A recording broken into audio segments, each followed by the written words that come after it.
नमस्कार मैत्रिणींनो, कशा आहात? मजेत ना? मी प्रीती अनिल अनंतवार रेसिपीजमध्ये आपल्या सर्वांचं मनपूर्वक स्वागत करते।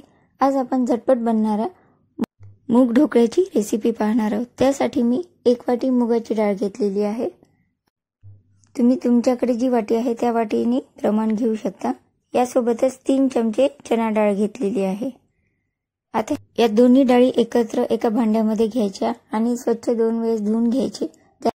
त्यानंतर या डाळीमध्ये भरपूर पाणी टाकून 3 ते 4 तास ही डाळ भिजवून घ्यायची आहे। मी 3 ते 4 तास या डाळी भिजवून ठेवल्या होत्या।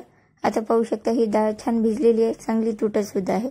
आता याचपासून आपण ढोकळा कसा बनवायचा त्याची रेसिपी पाहू। या ढोकळ्यामध्ये लागणारे साहित्य सुद्धा सांगणार आहे। छोटा अद्रकचा तुकडा घेतलेला आहे, 4 ते 5 मिरच्या घेतलेल्या आहे आणि 4-5 लसणाच्या पाकळ्या घेतलेल्या आहेत।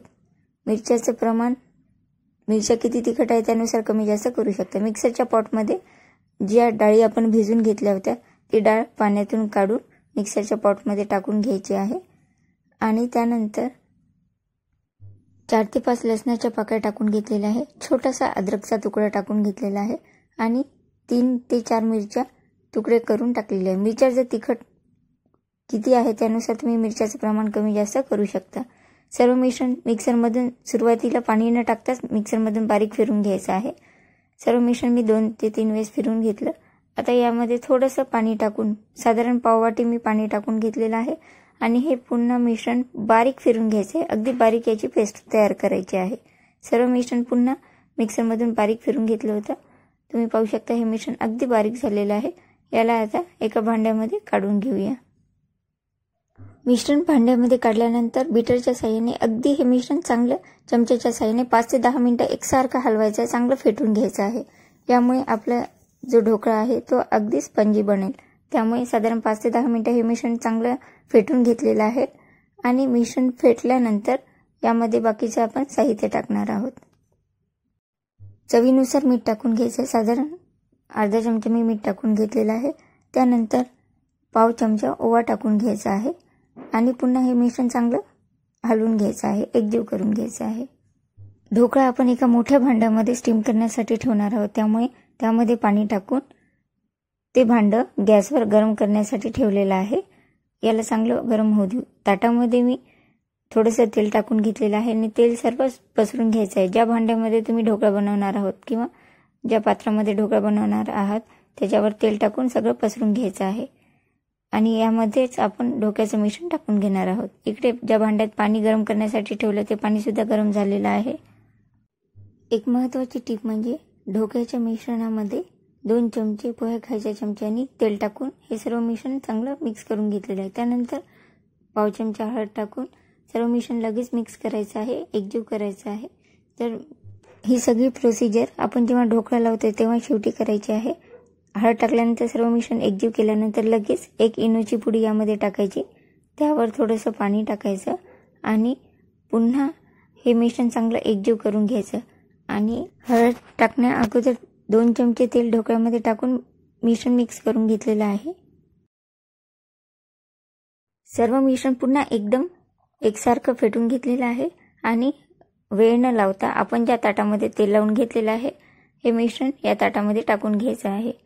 सर्व मिश्रण ताटामध्ये टाकून घेतल्यानंतर या ताटाला 2-3 वेळेस खालीवर करून घ्यायचं, म्हणजे एक असं आपटून घ्यायचं आहे, ज्यामुळे सर्व मिश्रण एकाच ठिकाणी राहणार नाही, पसरेल आणि आपल्या भांड्यातलं पाणी गरम झाल्यानंतर त्यावर हे ताट टाकून ठेवून घेतलेलं आहे आणि त्यावर ताट झाकून या ताटाच्या साईडनी वाफ जाऊ नये म्हणून वर मी एक खलबत्ता ठेवून घेतलेला आहे।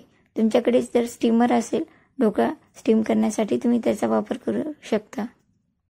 सुरुवातीला फुल गॅसवर 5 मिनिटं, त्यानंतर मीडियम गॅसवर 15 मिनिटं, अशा पूर्ण मिळून 20 मिनिटं ढोकळा आपण वाफून घेतलेला आहे। यावरचे ताट काढून घेऊ आणि मी इथे एक चाकू घेणार आहे। चाकूच्या साहाय्याने आपला ढोकळा झाला की नाही आपण पाहूया। चाकू या ढोकळ्याच्या मध्ये टाकून घ्यायचा आहे आणि चाकू बाहेर काढल्यानंतर जर चाकूला काहीही लागत नसेल तर आपला ढोकळा बनवून तयार आहे असं आपण समजू शकतो। अजून एक महत्त्वाची टीप म्हणजे एकदा ढोकळा स्टीमसाठी ठेवल्यानंतर मध्ये मध्ये याला झाकण उघडून पाहायचं नाहीये, पूर्णपणे 20 मिनिटं होऊ द्यायचं आणि त्यानंतर ढोकळा काढून घ्यायचा आहे। आता ढोकळा झाल्यानंतर 5 ते 10 मिनिटं याला तसंच ठेवू द्यायचं। थंड झाल्यानंतर चाकूच्या साहाय्याने ढोकळ्याच्या सर्व साईडच्या कडा काढून घ्यायच्या आहेत। त्यानंतर चाकूच्या साहाय्याने तुम्हाला हव्या त्या आकारामध्ये ढोकळा कट करून घ्यायचा आहे। मी इथे सर्व ढोकळा कट करून घेणार आहे। एक महत्त्वाची टीप म्हणजे ढोकळा थोडासा थंड होऊ द्यायचा 5-10 मिनिटांनंतर मगच कट करायचा आहे, गरम असताना कट करायचं नाहीये। आणि ढोकळा वाफवताना सुद्धा सुरुवातीला 5 मिनिटं फुल गॅसवर वाफवला, त्यानंतर 15 मिनिटं मीडियम किंवा स्लो गॅसवर वाफवून घ्यायचा आहे। त्यानंतरच या ढोकळ्याचं झाकण काढायचं आहे। ढोकळा सगळा कट करून घेतलेला आहे। या ढोकळ्यावर टाकण्यासाठी इथे फोडणी तयार करून घेणार आहोत। कढईमध्ये 1 चमचा तेल टाकून घेतलेले आहे। तेल गरम होईपर्यंत मी 2 मिरच्याचे बारीक तुकडे चिरून घेतलेले आहेत आणि काही मिरच्या लांब चिरून कट करून घेतलेल्या आहेत। थोडीशी कढीपत्त्याची पानं घेतलेली आहे। आवडत असल्यास तुम्ही तीळ किंवा बारीक चिरलेली कोथिंबीर सुद्धा वापरू शकता। मी इथे थोडंसं पाव चमचा लिंबू सत्व घेतलेलं आहे, सायट्रिक ऍसिड। त्यामध्ये पाणी टाकून हे पूर्ण मिश्रण विरघळून घ्यायचंय। जर लिंबू सत्व मोठा लिंबू असेल तर लिंबू सत्वाऐवजी अर्ध्या लिंबाचा रस सुद्धा तुम्ही वापरू शकता। मी इथे लिंबाचा रस नसल्यामुळे लिंबू सत्व घेतलेलं आहे। त्यामध्ये पाणी टाकून लिंबू सत्व विरघळून घेतलेलं आहे। इकडे तेल आपलं गरम झालेलं आहे। यामध्ये अर्धा चमचा मोहरी, अर्धा चमचा जिरे टाकून घेणार आहोत। जिरे आणि मोहरी दोन्ही तडतडल्यानंतर यामध्ये बारीक चिरलेली मिरची, कोथिंबीर चिरलेली किंवा कढीपत्त्याची पानं हे सर्व टाकून घ्यायचं आहे आणि गॅस लो करायचा आहे। हे सर्व मिश्रण चांगलं मिक्स झाल्यानंतर यामध्ये आपण जे लिंबू सत्वाचं पाणी केलं होतं ते टाकून घेणार आहोत। लिंबू सत्वाच्या पाण्याऐवजी तुम्ही अर्ध्या लिंबाचा रस सुद्धा वापरू शकता। पाणी चांगलं उकळल्यानंतर यामध्ये अर्धा चमचा किंवा पाव चमचा साखर टाकायची। साखर तुमच्या चवीनुसार कमी जास्त करू शकता। मी इथे अर्धा चमचा साखर टाकून घेतलेली आहे आणि थोडंसं पाणी टाकून घेतलेलं आहे। सर्व मिश्रण चांगलं एकजीव करून घ्यायचं आहे। त्यामध्ये चवीनुसार थोडंसं पाव चमचा मीठ टाकायचं आहे, कारण की सुरुवातीला आपण ढोकळ्यामध्ये सुद्धा मीठ टाकलेलं आहे, त्यामुळे मीठ अगदी थोडंसंच टाकून घ्यायचं आहे। मीठ टाकल्यानंतर सर्व मिश्रण चांगलं उकळून घ्यायचं आहे आणि त्यानंतर गॅस बंद करून घ्यायचा आहे। हे सर्व मिश्रण आपण जे फोडणी तयार करून घेतली, आपण जो ढोकळा तयार केला त्यावर टाकून घेणार आहोत।